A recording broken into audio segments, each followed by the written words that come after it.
I was saying yes to everything. I was making sure everybody else was happy. And I wasn't really good at boundaries. So whenever we change and we try and do something new and we, try and create space in our life, whatever it is, that means we have to think and do things differently, right? Because in order for things to change, things have to change. And change is hard, right? It's really hard. But I think the first time we say no is the hardest. And every time we say no after, it does get easier. Welcome back to the You Need a Counselor podcast. This is a show presented by Heart and Solutions Counseling Agency.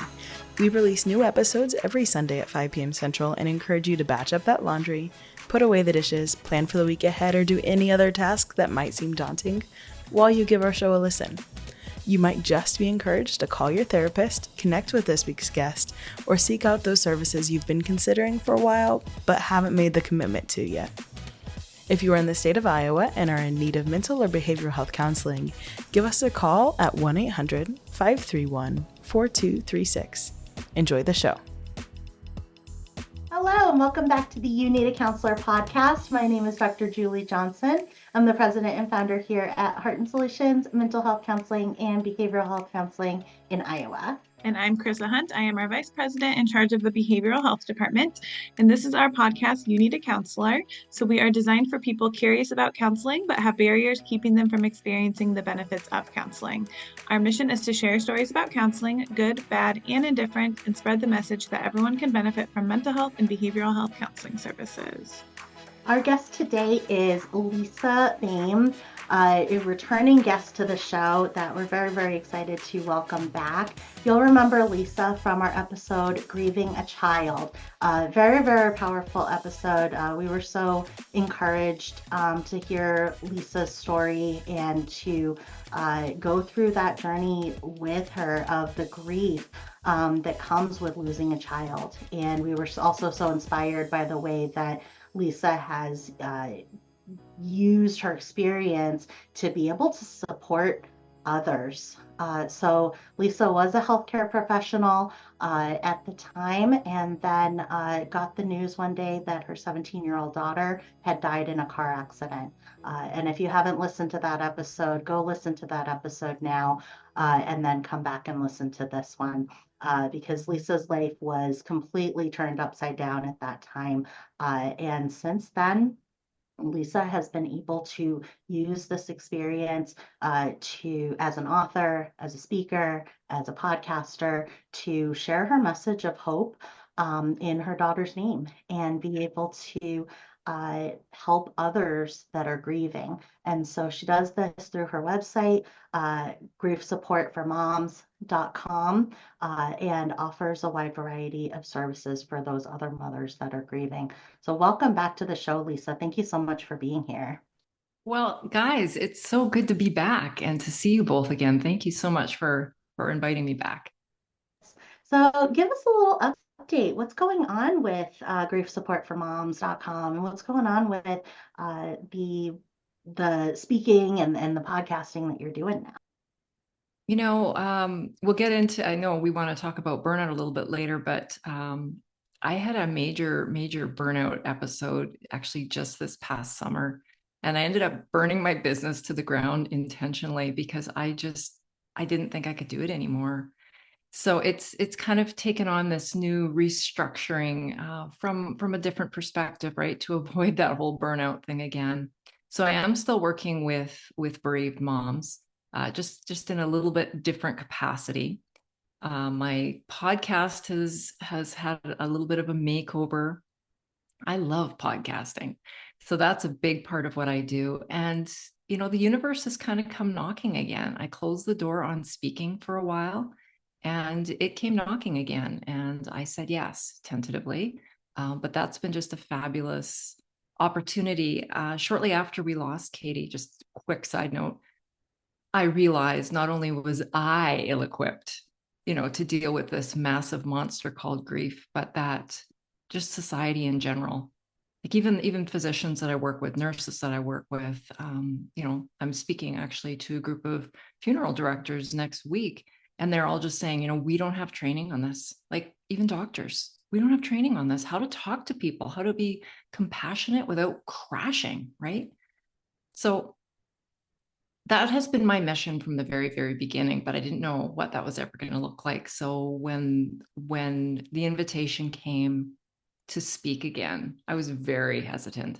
I didn't want that burnout thing, but it was just so aligned in my values and my mission that I had to say yes. So that door has been opened again, but that's kind of where I'm at these days. Yeah, lots of new stuff. So you mentioned your podcast has had a makeover. Is it still about midlife burnout and resilience, or is there a whole new area that you're going in your podcast now? Again, the universe just delivered because I felt like I was really being torn in half, that I was doing double the work, right? And so the makeover is now for bereaved moms. It's all for them. And I had a really hard time not continuing on the pathway. I thought about having two podcasts, one for mental health and sharing stories of resilience, and one, and as you ladies know, it's a lot of work to have a podcast. So I thought it makes more sense for everything that I do to be aligned. Wonderful. Yeah, it's, there's that saying of if it isn't a heck yes, then it's a no, right? When we need to Yes. protect our energy. And 100%. yeah, and it sounds like when this opportunity came knocking again, it was a heck yes, And so It you was. you took it, and it sounds like you were able to clear out a lot of the things that were not heck yeses, that were no's, and be able to start over so that when that heck yes came knocking, you were available. You were able to do it. You had the energy and the bandwidth to be able to do that. So, can you tell us a little bit about last summer and how that shift kind of came? Because there's so many people that maybe are struggling with that, burnout feeling, and that feeling of something isn't aligning right with my passion, or it's not aligning right with what I'm feeling called to do. But they don't all not everybody has the bravery to do something about it like you have, right? And so I think it would be great to just kind of hear your story. Well, the complicated part of my answer, I'll try and keep it simple, but I think that there were multiple levels. Like there wasn't just one thing that burnt me out, right? I think it was these multiple layers. Menopause hit, midlife, right? All those fun, not fun things that were happening to me, like not sleeping more than 2 hours at a time. And, just the physical fatigue and the joint pain and all that stuff would just hit me like a Mack truck. And so I felt like a Neanderthal dragging my knuckles through the day every day. And just everything just seemed like a monumental task, even if it was something that I loved. And being a yes person, being a people pleaser, I said yes to a lot of things that maybe weren't perfectly aligned to my heart, my soul, my mission, all that stuff. So I had this massive plate filled with stuff. And it just felt like every single day, there was no fun time, there was no downtime. A friend from work would ask, weeks in advance, do you have time for coffee? And I'd say, no, no, I don't. Like it was insane. I had that in my mental health podcast going. I was doing speaking events that weren't aligned.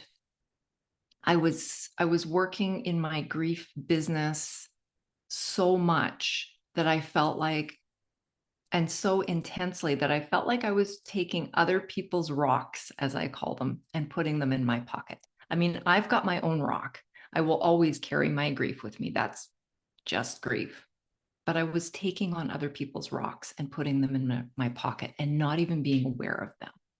So we had all these multiple layers of things going on.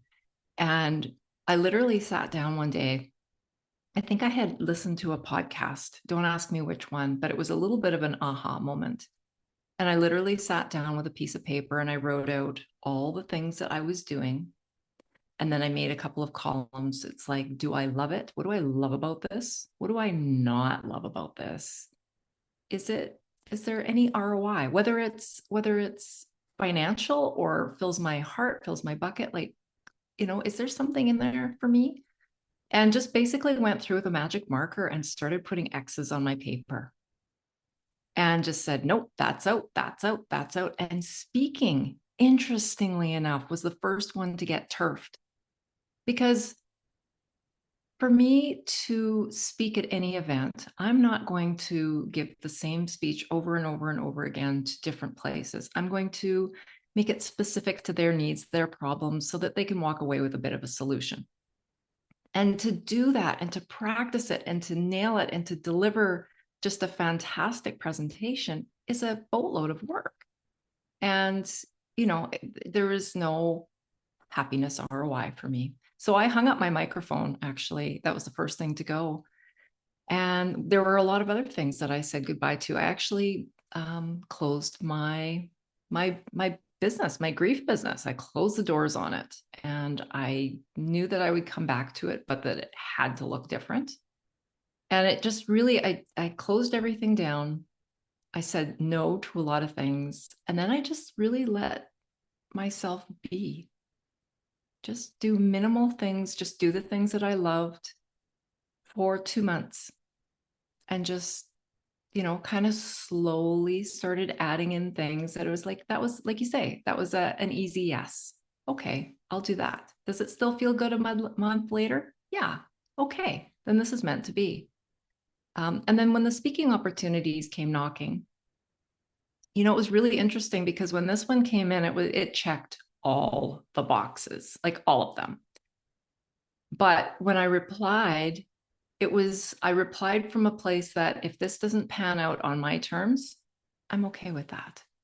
I'm okay with it. And that just seemed like the way that I want to do everything in my life. Absolutely. I love that you use the imagery of like you were taking other people's rocks and putting them in your pocket because you're the first person who ever said to me or to us that grief is like a rock in the shoe and that Mm-hmm. it doesn't it might move around and you might get a callus, but it's still a rock in your shoe. And so I loved that imagery of putting other people's rocks in our pockets too, the way that we carry that load. And you described yourself as a yes person and a people person, but what I'm hearing is that you're a person who's going to perform with quality, whatever it is that you do. And so when our quality improves, our quantity has to decrease. It has to. We can't have a sustainable quality uh, and have that be quantity. We can't do it ourselves as one person. And so I love that the example of writing out all of your rocks because have you seen there's an example that I use a lot of if you have a jar and there's videos of it, but if you have a jar and you put big rocks into it and then you put the medium-sized rocks and then you put the little pebbles and then you put the sand, you can fill a jar, right, with a lot of different things. But if you put the sand in first, you can only put in the sand and the small pebbles, right? And then your big rocks are like, they won't fit in the jar. And so we use the verbiage of big rocks and little rocks and sand because when we put what you did is you cleared your jar. And then you said, okay, what are the big rocks? And you put those big rocks in first and filled your jar with this is how many big rocks I can have. Okay, now when little rocks come, right, some of those can fit in there and some sand can fit in there and some water can fit in there. But if we're saying yes to everything that's interesting and exciting, right, and that's coming our way, then we're filling up our jar with sand. And we're filling up our jar with small rocks. We don't have a place for those big rocks. So I just love that. And I think it goes so well with the imagery you use of, yeah, I was carrying their rocks, right? I had other people's big rocks. And because you work with families who have had a major loss, these are big rocks that you're working with all the time. You're not working with other people's small rocks or their sand, right? You're working with their big rocks, sometimes the biggest rock that could be in the jar. And so it makes a lot of sense that it felt like, yeah, I was it was not only that I was taking on other people's stuff, but they were the big rocks, you know, like it's not carrying other people's sand. So I think that's beautiful. And Chrissa and I think the first year of our company sat down and did that same thing and said like, okay, what are all the tasks that we do in a week, right? Or in a month? What are all of those tasks? And then which ones should we be doing? And which ones Mhm. should other people do, right? Like which ones are more appropriate for somebody else to do than for us to do. And we kind of run things through the Procrastinate on Purpose funnel by Rory Vader. And one of the steps is like, does this have to be done at all? And then does it have to be done by me? Am I the only person?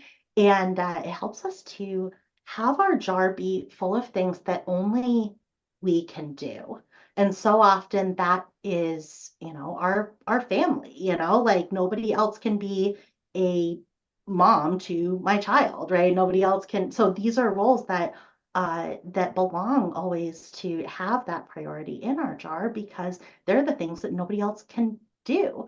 Whereas if I have a speaking engagement and the person says, hey, can you come speak at this event we're having? And I say, no, I can't because I don't have room in my jar for that event. Somebody else can come and speak at that, right? That's something that somebody else can totally do. It doesn't have to be me. So I just love the examples that you're giving. I think Well, it's and I will quickly add one thing to that as well. And I think, at least for myself, I've always thought that my jar has to be full in order to be, you know, somebody who's getting things done. And I realized that actually having empty space in my jar, even if it's that top inch or, you know, bits around the side, whatever it is, that's where the good stuff in life comes in. That I can say yes to those coffee dates, that I can say, yeah, like let's go on that long weekend that we've been talking about. Because when our jar is jam packed all the time, there's no space for anything. and you know, our most creative, insightful journeys and thoughts come when we've got space in our jar. Because, you know, when we're out on a walk and thinking about, or not thinking about a problem, we're thinking like, oh, that person's lawn looks really nice. All of a sudden, right, that thing that we were struggling with at work is like, hey, there's an idea for that, right? But we need the space to do that. You know, we'll be in the shower just going like, oh, let me put shampoo in my hair, and then something will come to us, a connection between two things that we were trying to work out or a new idea. And we can't, if we think about our jar, if that jar is packed to the top and we shake that jar, none of those pieces are going to connect within that No. jar. They're not going to touch each other. They're just going to touch the pieces that are jam packed next to it. Whereas if we've got space in that jar, if that jar is half empty, if that jar is three-quarters empty, and we shake that jar, all that rock from the bottom is going to touch that big rock from the top. That piece of sand is going to touch that other one. And that's where those connections come in. And that's where our, you know, creativity comes out. And so I love that. Yeah, we need that space so that those pieces can connect in our lives. Yeah, that's beautiful. The idea that our jar doesn't have to be full. Because what do you think it means for so many people for to have a full jar? Like, why do you think people want or feel like they need to have a full jar so strongly? You know, I think, and I'm going to maybe overstep here, but I feel like women in general feel like we need to be going and striking things off our list all the time, or we're not efficient, we're lazy, if we're not doing enough, we're, you know, that we're not enough, I think is what it boils down to. And that by doing 75 gazillion things in a day, you know, that must mean that we are enough. I don't know. I don't have the answer, but as a yes person, as somebody who's been a people pleaser my entire life, this has really come to bite me in the butt. I still have trouble just sitting and being, you know, even to listen to a podcast, I'll go for a walk and listen to a podcast, right? Or I'll listen to a podcast while I'm doing dishes. But to sit down or even to go sit in my backyard on a beautiful sunny day and do nothing, I have to fight the demons in my head a little bit. It's hard. Yeah. Yeah, I think we both agree. We're like nodding along. Yeah. Yeah. And so you had said you like gave up speaking and then now you're starting to do those speaking engagements again. Can you talk about like how you knew it was time to like add in more rocks or how it felt like the right time to do that? Like I say, it was when this particular event planner came to me. She found me on LinkedIn and she reached out, and I actually had to read it a couple of times because I thought, is she really asking me to speak? Somebody that she knew had seen me previously, and like it wasn't even a we want to have an interview to see if you're a good fit. It's we want you. So we hopped on a call, and I just went in very open-minded, like kind of in the back of my mind, I was thinking, I'm not going to do this. I'm not going to do this. But it was just so aligned and it just felt right. And I think, on one hand, I think the universe delivers, like, and I think the universe keeps delivering. If you are meant to be on a path or doing something, I think, like, sometimes I say it's my daughter in heaven, but whatever, the universe, somebody is just pushing you, like, come on, this is what you're supposed to do. But I also think it's a timing thing. And I think that my jar was so full and my plate was so full that I didn't have the room to look for the opportunities that aligned with me. I was just kind of going with whatever people brought to me. And it was like, okay, yep, okay, yep, okay, yep. And, some of these events that I spoke at, I thought, looking back now, it's so crystal clear. It's like, no, that wasn't right. But, I think when we are aligned in our values and, what we actually want to be doing and can detach from the outcome, I think that's when we can be in more of a flow. I don't know if we're ever in perfect flow, but when I think having that alignment is key. Yeah, absolutely. I think when we're so busy, then the idea of thinking through the pieces that come at us and the idea of having the option to say no to those or not right now to those feels like another overwhelming task that we don't have time for. Right. And so it feels easier to just like say yes to that and get it scheduled in and get it done. And it feels like that's the way to get it off of our plate because it takes that intentional mind mind shift and thought process to be able to say, wait, is this something I want to do? Is this something I want to get scheduled on my calendar, or not? And what you're modeling is like taking the time to do that, um, to think through all of the pieces of the week and go, what does fit and what doesn't. So when you Mhm. went through and made your list and you crossed out the ones that you said, no, I'm not benefiting from this, or there isn't enough, general benefit for me to feel like this is something that it needs to be me doing, then Mhm. then where did you go from there? Because I think, a lot of people thinking, well, I can identify those things that like aren't, my favorites or don't necessarily move me forward in my goals, but I've already committed to that stuff. How do I adjust that and make space for the new stuff that's coming? That's a great question. I had a really, really, really hard time telling the moms that I work with because I do like for lack of a better word, like a group. Oh, let me try that again. Group coaching kind of scenario with them. And I had kind of told them we were already planning a 1 month trip to Morocco. So I kind of had that time. Like I was thinking, this, because otherwise I'm going to have to make all these other plans, hire people to come in and take over my group. But I had a really hard time telling them I was shutting it down, and I got so many messages back. I mean, nobody was angry, but there were a lot of people that were like, well, what am I going to do now?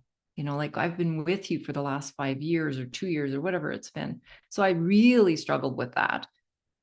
I did offer, as many resources and even pointed them in direction of other grief mentors and all of that kind of thing. But, I was honest with them. I said, I'm really not well. Mentally, I'm not well. I'm really actually quite scared of how mentally unwell I am right now. So everybody understood for sure. And I think it's important to address the financial piece here. Now, I'm in a position, I'm 56 years old now. I'm kind of at the end of my career. I've worked at the hospital as a radiation therapist in oncology for 34 years. I continue to work in that role one day a week. But I also know that if I needed to, if we needed the funds, I could call up my boss today and say, I need to come back full time. And she'd say, great, we'll schedule you in starting tomorrow. So I had that safety net, right? And I also recognize that I'm at the point in my life where, bringing in X amount of dollars per year isn't a must. We're not going to lose the house. We're not going to not be able to get groceries and all that kind of thing. So I do want to add that in there because I know everybody's financial situation is a little bit different. But I didn't have that fear driving my decisions. I felt like for the first time in my life, I was making decisions out of love for myself and compassion for other people. And like I say, I keep coming back and I keep repeating this, but my own values, my own mission, what I set out to do almost 10 years ago. Does this align? Does this make sense? How does this feel? And taking that moment to actually feel it in my body, like when I took a good couple of days to think about the speaking engagement and just really like, how does this feel? Looking at my calendar, like, do I have time to create a 45-minute keynote specifically to these folks, practice the heck out of it? And do I have time around this time that they want me? Does this make sense? And every time I, felt it, looked at it, it was like, check, check, check. And that was just a really good way for me to make that decision. And I hope that I can remember to do that with other things as opportunities present themselves. And how did you realize it was time to start again and you were ready to like relaunch your podcast and relaunch speaking and all that? Like, how did you feel like, okay, now I'm not feeling burnt out anymore and I can add more things on? It was very slow. I didn't just say, okay, I'm doing all these things again. They're going to be different. But, it was like, first I started the podcast, and I had the other podcast. So I had that advantage of having a little bit of experience. I do almost all solo episodes now, which is way less work. I don't, I didn't jump on the YouTube bandwagon because it's just a lot more work for me. So I kind of chose my path that feels right and works right for me.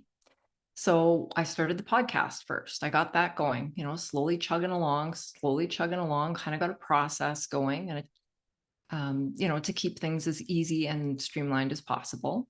And then a couple of months later, it was like, okay, now it makes sense to add in grief mentoring. But instead of this big, heavy thing, I'm going to offer this other smaller service. And, that's been moving along for a while. Then speaking came a knocking. And, that was okay. We can do this. We can do this. But I'm also finding that because I'm not saying yes to everything, that I'm being really, really, really picky about what I say yes to, that I have the space in my calendar, and I've got a lot more downtime. So, if I want to work on a project this summer, if I want to take a course, I think I'd like to take a speaking course, so that I can get better at that I can do that. Yeah. Hope that answers your question. Yeah, absolutely. It's that filling in, but being intentional about it Yeah. this time around. So that, you talked about checking in with ourselves a month in and checking in with ourselves again to see like, yeah, this felt good when I said yes to it. Does it feel good now that I've been doing it for a month? Does it feel good in 6 months after I've been doing it? And then having the courage to be able to say, oh, no, it doesn't, and then be able to say, okay, then I don't need to be doing it. There are other people that can do it. There are other ways that those needs can get met, and it doesn't have to be me doing it. And that does take a lot of courage because it takes courage to even think about is this, is this aligning with my thought, with my values and with my calling? And then it takes even more courage to be able to say, no, it doesn't, accept that no, it doesn't, and then take action on that.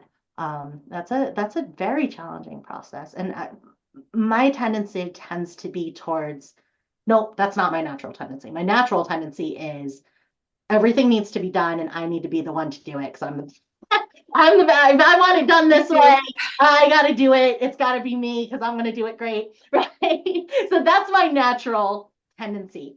I think since I, have uh, very intentionally tried to work on that because I know that's a challenge for me. I'll take on anything. Um, is that process of thinking that through, and then my tendency now tends to be delegation, because I have so many interests, right? This podcast, for example, right?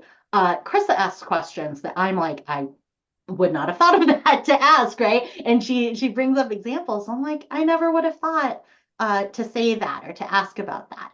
And Marta sends all our emails for this podcast and does all our editing and puts it out and all of that.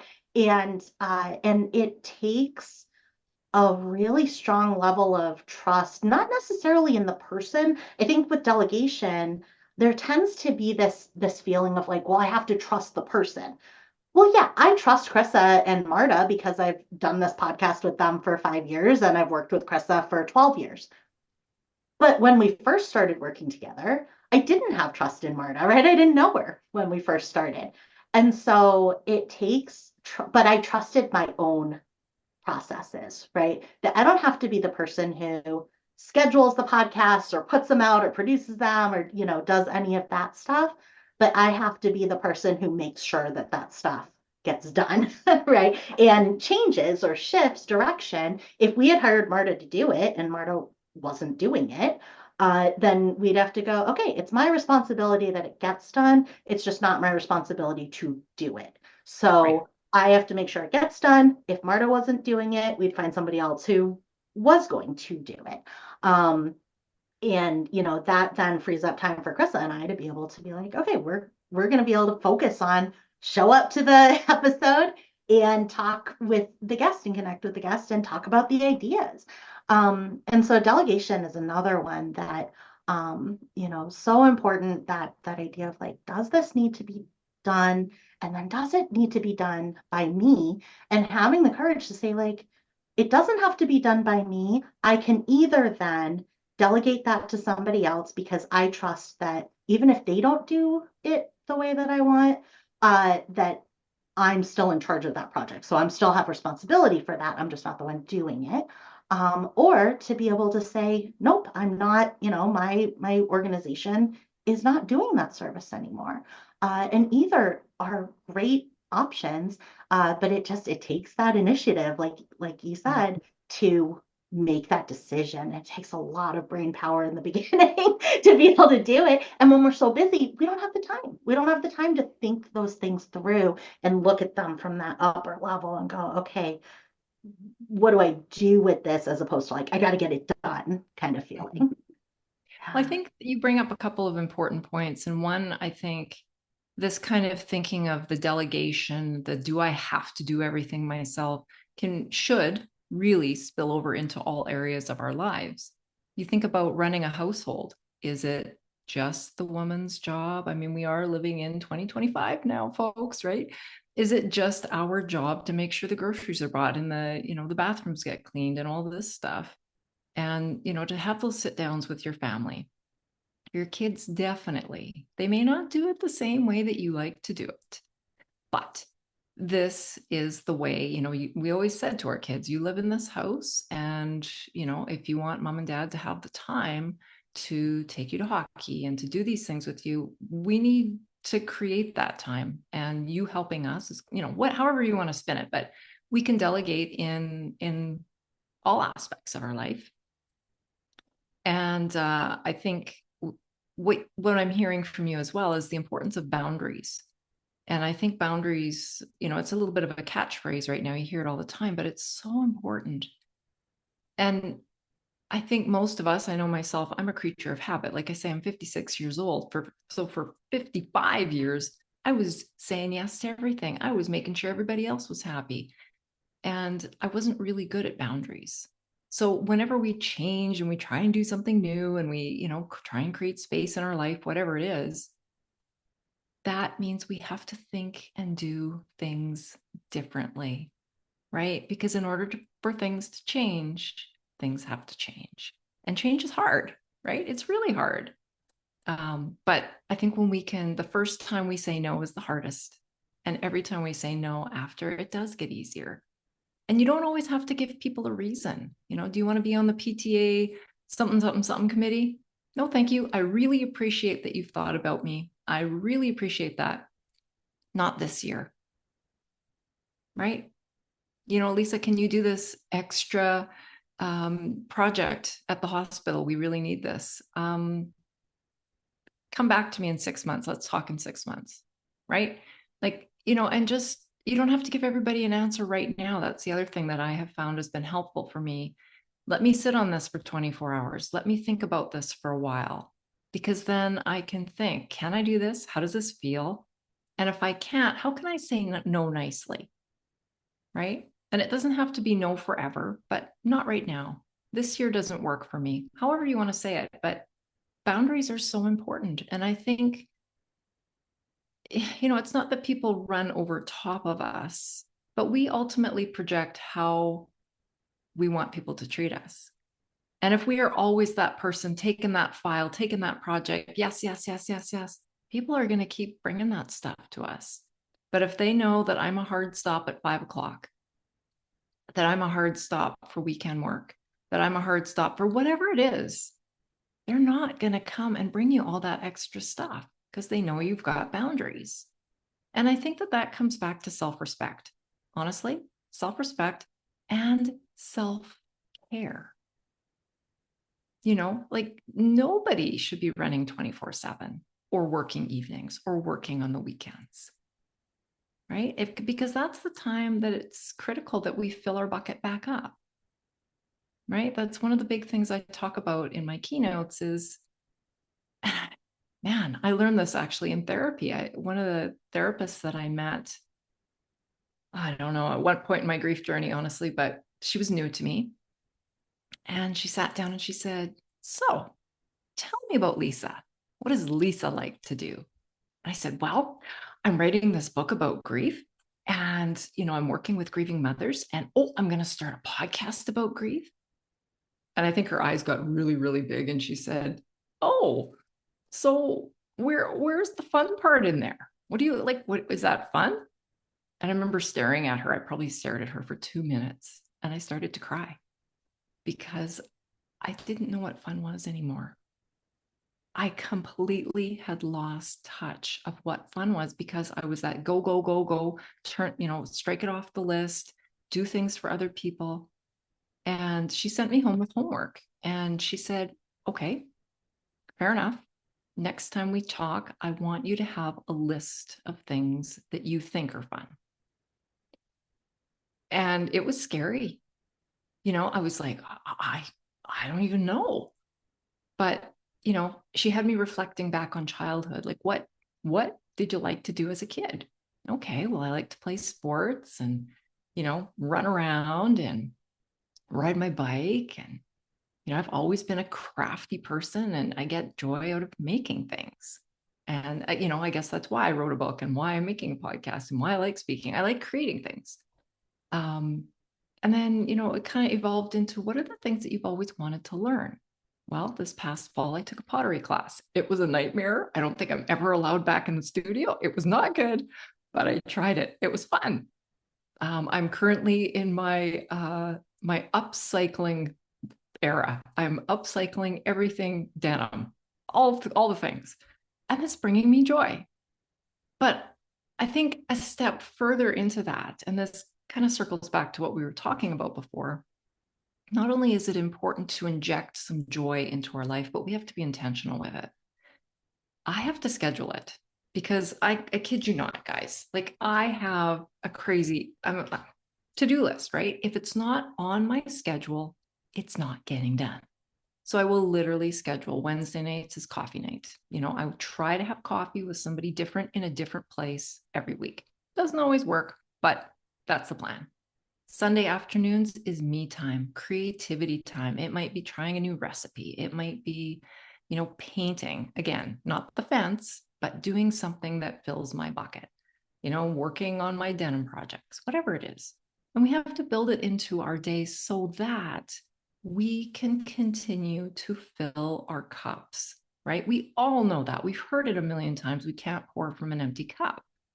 And yet, as humans, regardless of the work that we do, we are constantly filling other people's cup, right? Whether you're a teacher, you're a nurse, you're, a psychotherapist, you are constantly pouring out of your cup. So unless you're filling your cup back up, you're going to end up exactly where I was in Burnoutville. And it's not a fun place to be. Yeah, that seems so accurate too, because I feel like as adults, people are like, "Oh, what'd you do this weekend?" or "What are you doing?" And everyone's like, "I don't know. What do you do for fun?" Like work and sleep. So I think that's something a lot of Get people the struggle with. groceries, Yeah, paint the bedroom, cut the lawn. Yes, I think that's fun. our life. Yeah. Was it hard for you to kind of like find like things that you do enjoy and scheduling that time in your planner so you have that set aside to do that and not fill it with something that's work over fun? I do. And I'm tempted sometimes. It's like, oh, but I could get some stuff done if I didn't, if I took those 2 hours and did this other non-fun thing, right? So I'm not perfect at it. I'm definitely more aware. And I guess that kind of goes back to what I was talking about earlier with our jar and the sand and the rocks, is to keep some space at the top so that we are not just jam-packed with work and responsibilities, that we have some space in there for fun and joy as well. Yeah, and that fun is a big rock. And like family time doing nothing, sitting in the yard is a big rock. Like that's a big rock. Walking our dog is a big rock. Like nobody else is walking my dog for me, right? We gotta walk our own dog. So those are big rocks, but we've treated them like sand, but they're big Exactly. rocks. And so I love that, that willingness to accept that those are big rocks, that those are appointments that are in our calendar. Like when my daughter was probably 4, I started time blocking everything. When you showed me that, those are your time blocks. That's how my stuff looks too. And the benefits to that was that it built trust with my family. Like I work with my husband, but we work in different locations. We work together, right? So we have scheduled check-ins, just like I have a check-in with Chrissa every month. We have check-ins for work stuff every 2 weeks, because when we are at the park with my daughter in the evening, I don't want to be like, oh yeah, this thing came up for work. What do you think we should do about this? I have to have that time protected. And the only way I can protect that, like, hey, my child's playing at the playground, we're walking around or whatever it is that that's an appointment that we've made. And so I can't reschedule over that appointment with a work meeting, even though it's still the two of us, right? It's still the Yeah. same two people, but we're busy. We're busy in the Mm-hmm. evening doing that stuff, right? We don't have time for that.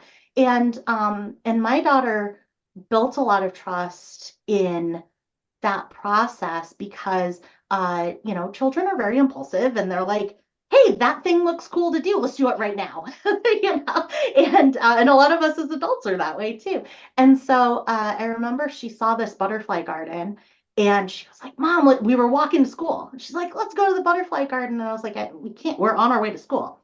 And I said, let's put it in our calendar. Let's go to the butterfly garden in the calendar. And we did. And then the more that we did that, the more that she was able to see, oh, when mom says not right now, she doesn't mean no. She means literally not right now. But if it's important, let's put it in the schedule, right? So like Saturday afternoon, we've got some time, we can put it in there.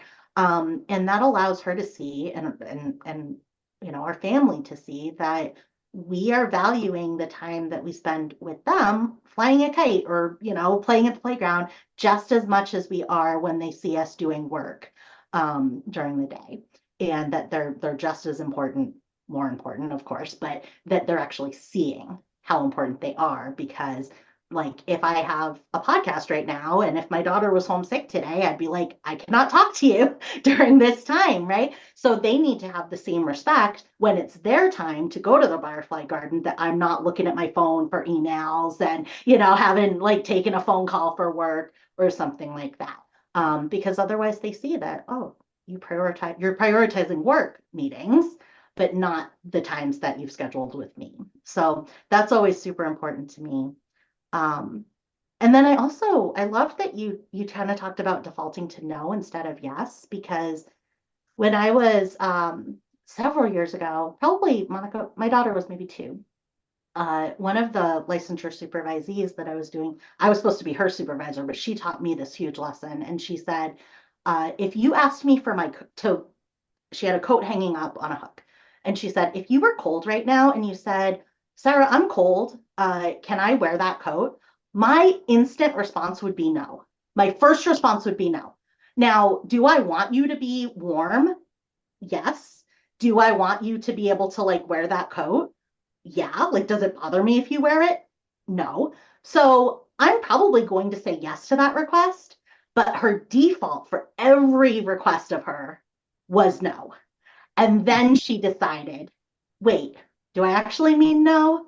Or do I actually mean yes? And then she would say yes to me. But so she said, yeah, I would let you borrow my coat. Like I would say, yeah, you can borrow it.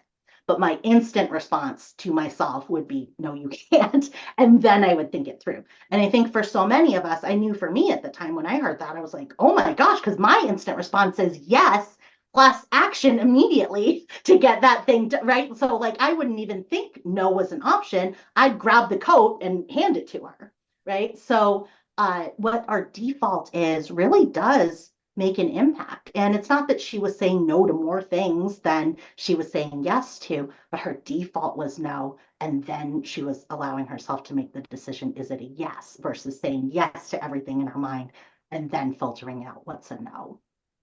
Interesting. Wonderful. So yeah, I love all of those. And so like you gave some examples of what is fun now, Mm-hmm. those crafting things. What would you recommend for somebody who feels like when I'm doing those things, I feel like I'm wasting time, or I feel like I'm, not living up to my potential, those kinds of things that stop us from just listening to the podcast or just watching the movie instead of watching the movie and checking our email and doing all of those things.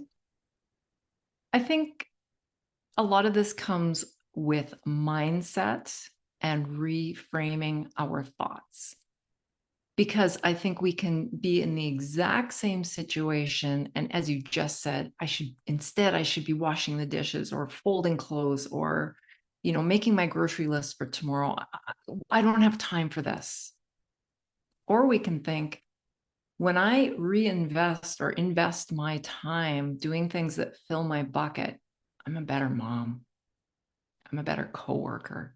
I have more to give. This is an investment in me. And to think about it differently that way, because doesn't that feel completely different? Right? That I need this. The dishes can wait. The laundry can wait. Nobody is starving. That mom or whoever I need to fill my bucket. And just to be curious as to what that is. Like when somebody said that to me, just be curious.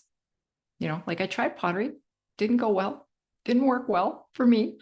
But be But it was curious. fun. So it did It work. was. And I've Yeah. got a really nice ashtray. Like who has an Right. ashtray anymore? Just the ones that like we made as kids and In our kindergarten. Yeah, grandmas 20 kept. years ago. Yeah, but it was fun, and having fun be a measure of success is not a Mm-hmm. measure of success that we're used to in our society, right? We're used to like get this certificate and get this training and get this degree and get this product out there.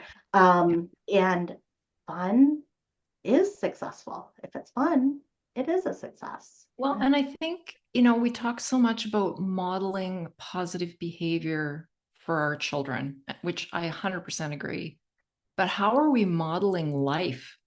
Like, do I want our kids to grow up to be like crazy busy, not having fun and just head down doing the work all the time? No. I want my son to, to know that like he loves to tinker in his garage and work on his project car, and he's got this really healthy balance between getting stuff done, being a responsible guy, and doing the things that he loves. I don't think he got that from me, because I didn't really get that line of thinking until much later after he moved out. But I think we need to keep these things in mind, that what we are doing at home, we are modeling for our kids. What do we want them to grow up knowing or thinking, So something to think about. Well, if you could give a suggestion to somebody on the fence about either starting counseling or maybe if they're feeling burnt out, some suggestions that you might give them as a good place to start. Just go. Just go. What I've learned from all of my years of therapy is that somebody who has the training has the ability to gently peel back the layers that we don't even know are there. Because nothing is ever as simple as what we think. We might think, I'm burnt out, I'm stressed out, I all I need to do is take stuff off my plate. It's not always that simple. And oftentimes, there is something underlying that we're not even aware of. One example that I have, which is completely off topic, but when I was seeing a different therapist, I was crying, and this was several years after we lost our daughter. And I just blurted something out that I'd never said out loud before. And I said, I failed as a mother. I couldn't even keep my daughter safe. And this was something that was underneath all these layers. And had I not gone to therapy, that never would have been uncovered, and we never would have worked through it, and it would still be simmering and causing problems in my life. So my advice is go see a therapist. And if you aren't comfortable with the first person that you see, try somebody else, because it is so worthwhile, and you will be such a happier person for going.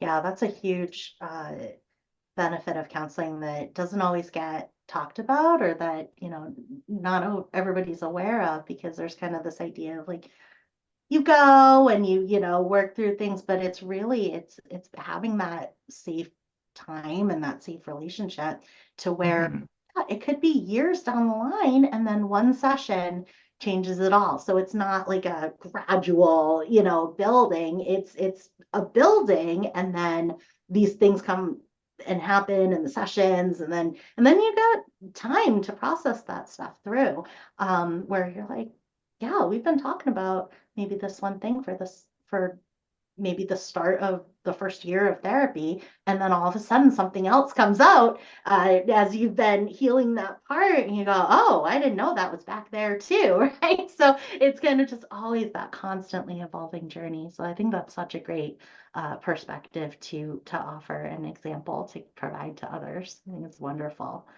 Well, Lisa, we love having you here. We'd love to have you back again, because I just feel like every time you come on, you've got such great experience to share with other people. And I'm so proud of you that you were able to basically take your joy back, take your passion back for the work that you were doing, and combat that feeling that so many of us struggle with, of like, well, I have to do the thing. Like, I committed to the thing. I have to do it. I have to do it at this top level. And you're a great example of being able to say, no, I don't have to. If it's not providing me with peace, and it's not providing me with working towards my passion and the things that I really truly care about as a human, then I don't have to do it. I just think that's so beautiful, and something that doesn't get talked about enough. So we really appreciate having you here, Lisa. It's always great. Always enjoy talking with you ladies. Thank you. Just as a reminder, you can find Lisa at griefsupportformoms.com. And so definitely check out that website. There's like free video on there. There's lots of different resources on there too, and a great place to connect with Lisa. I'm Lisa Boehm, and I need a counselor. And I'm Chrissa Hunt. And I'm Julie Johnson, and we need a counselor. And so do you. Bye. Thank you for listening to the You Need a Counselor podcast. We are so grateful that you're here. Now, we want to hear from you. Text us or give us a call at 515-650-3231. You can also find and connect with You Need a Counselor on Facebook and Instagram. If you've enjoyed today's show, please take a moment to like, review, or leave a comment, as all of these things help others to find and benefit from the podcast as well. If you're in the state of Iowa and interested in mental health counseling or behavioral health intervention services, give us a call at 800-531-4236.